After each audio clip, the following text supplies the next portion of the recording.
Yan, natapos na po natin kunin mga kasikap dito sa Quezon Avenue Station ng Metro Manila Subway. Yan, dito ako lagi pumapesto dito sa may Infinity and Records. Bukod sa malilim, ayan, malawak, malayo sa mga kable ng kuryente. Diyan ako dati nakapwesto. Nung nagpalipad ako ng drone, sumabit yung mga propeller niya diyan sa kawad ng kuryente. Kaya dito mas maganda, no? Mas malayo. Diyan kasi siksikan yung kuryente. Ayan. So, ayan, dako na tayo dito. U-turn tayo dito sa ilalim, tapos balik tayo na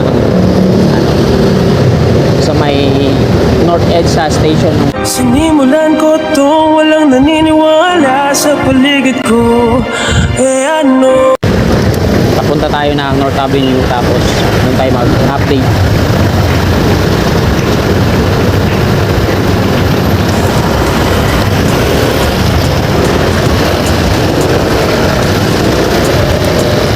Dito tayo mag-U-turn.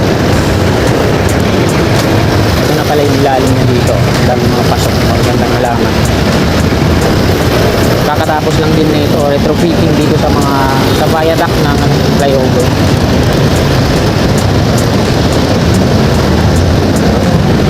Motorcycle lay-by on lay-by dito.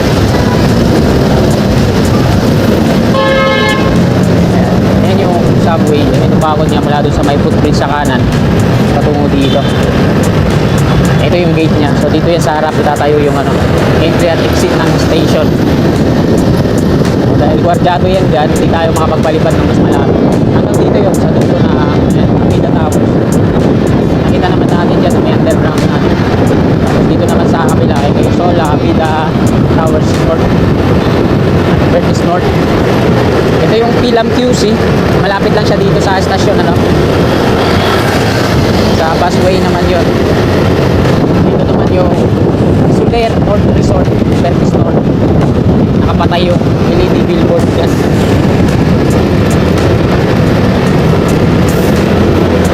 Ito yung dating turn back guideway ng MRT. Kaya pakanan.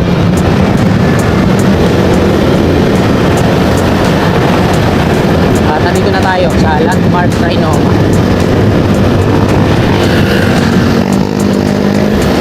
Ito yung busway dito sa kaliwa na nire-rehab, napaganda.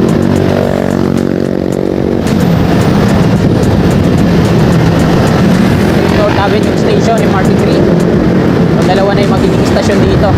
Ito yung turn back guideway na LRT1 sa kanan natin sa taas. Ayan.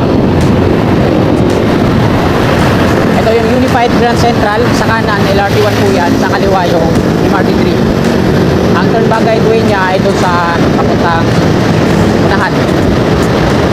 Yung viaduct ng LRT1 ito, yung sa kanan, yung steel viaduct, yung pinakalawang. Konkreto dito sa gitna ng EDSA, turn back guideway yan na. So, kanan na tayo dito. Ito yung dulo ng estasyon, North EDSA Station. Yan, hanggang dito yan yung dulo. Mahaba itong estasyon. Ito, naglilift yun. Ang taas pala na ito, no? Yung clearance niya dito, mga dalawang bus.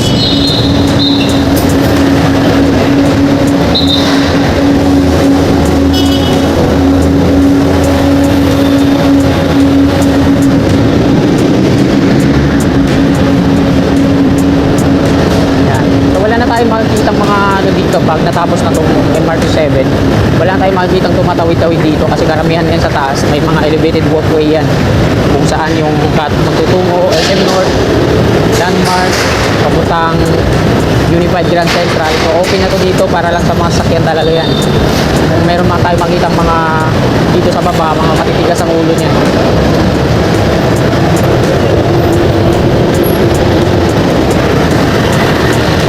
Trinoma. So, ginagawa pa yung mga elevated walkway dito. Wala na yung mga steel girders dito sa baba. Ayan. Mindanao Avenue na yan dyan, pakaliwa. Ayan yung North Avenue station ng subway. Kakalapit lang yan sila dito. Pati yung subway dun sa akin, in-update natin sa Quezon Avenue.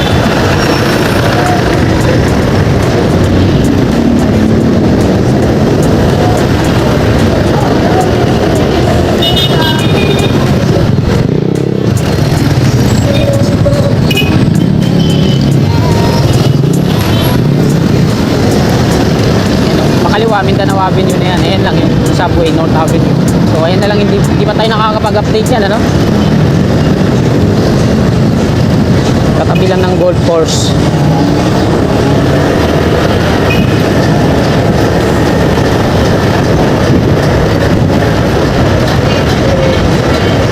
Rough road na naman yung kalsada dito. Ito yung viaduct ng MRT7, no? Kasi nung taas yung mga columns niya dun sa ano, LRT2 patungong Marikina.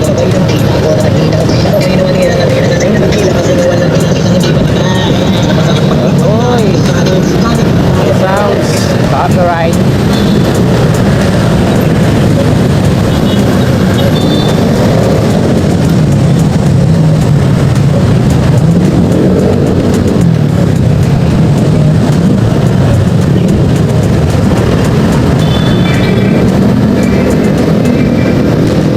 Patungo tayo dito sa Miriam Defensor Avenue.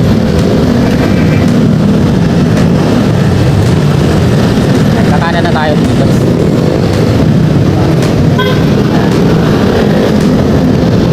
Senator Miriam P. Defensor Santiago Avenue. Ito. Parang si Kiko Matos yun.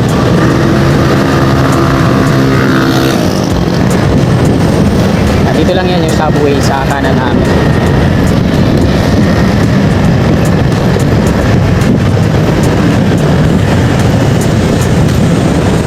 Ayun yung mga Bida Towers sa kanan natin. Ikot lang tayo.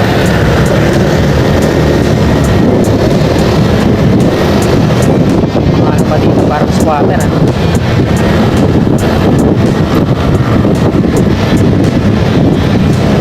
Demolish din to dito, mga parang squatter.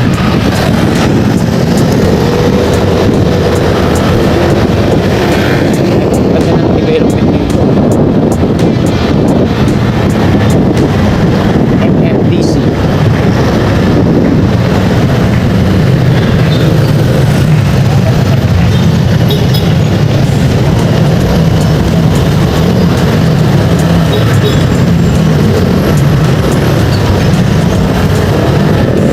Manila Seedling Bank sa kanan natin na ngayon ay subway na.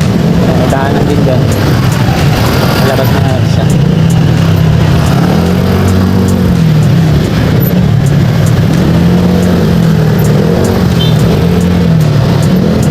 Grabe traffic ngayon dito sa ano,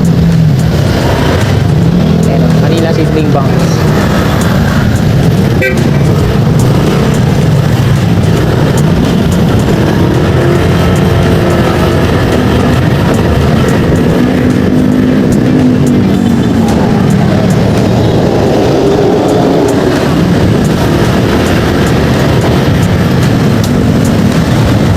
Bilis lang pa naman ng oras dito.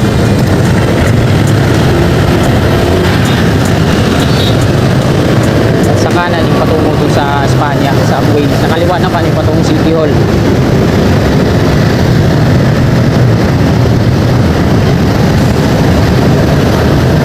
So dito tayo mag-e-end ng ating video sa may East Avenue Station ng Metro Manila Subway. So pagpasensyahan nyo na kung mahaba itong video natin.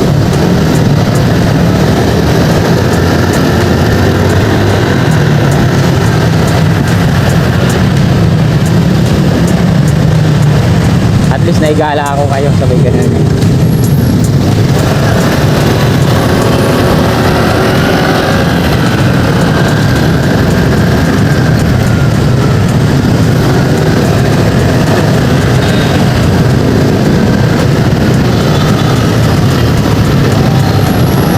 Ayan o, yung pakanan patungong Nia, mga nasunugan. Sa likod na itong mga building na yan, ayan yung Nia, parang pipinyahan. Sa likod na ito.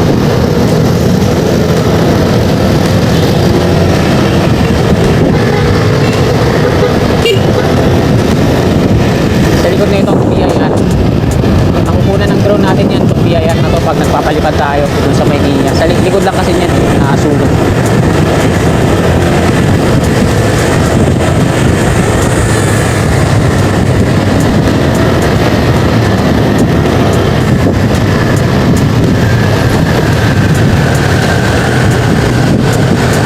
National Telecommunication Commission.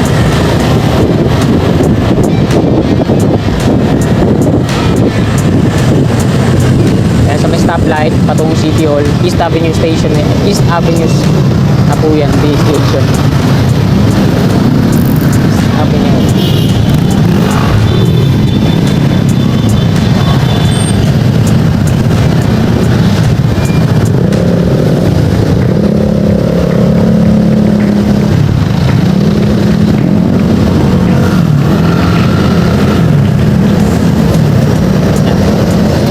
Bangko Sentral sa kaliwa.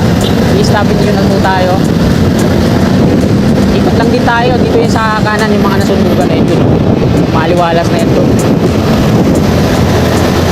Barangay Pinyahan. Sa likod na itong PSA at yung kuhaan ng mga titulo ng lupa. Entrance to PSA complex sa kanan.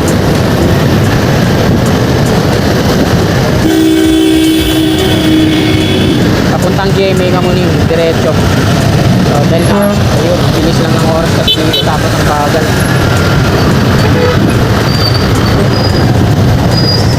Yan, hindi na tayo nakahabol.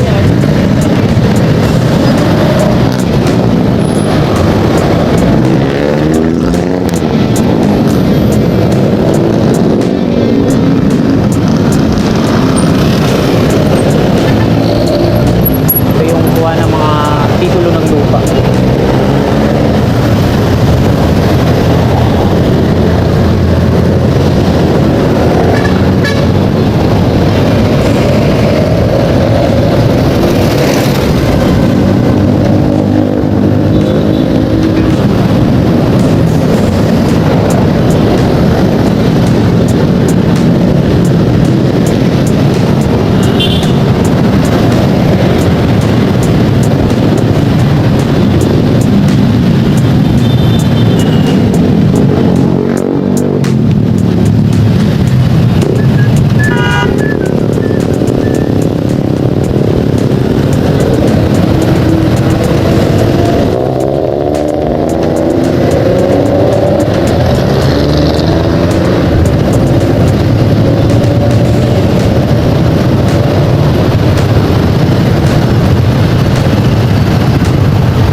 Subway dito lang sa kanan, wala dyan sa may intersection.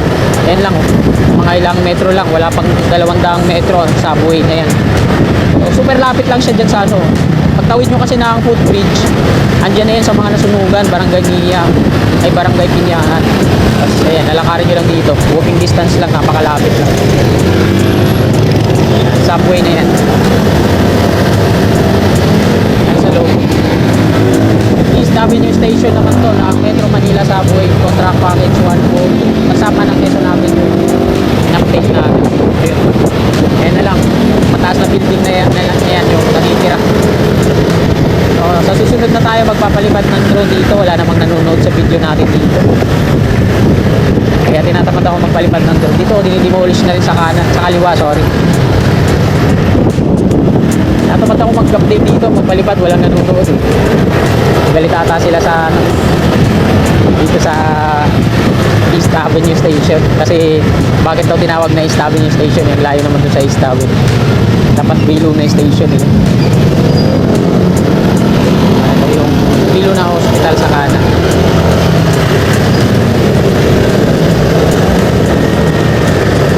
Maglo-load pala.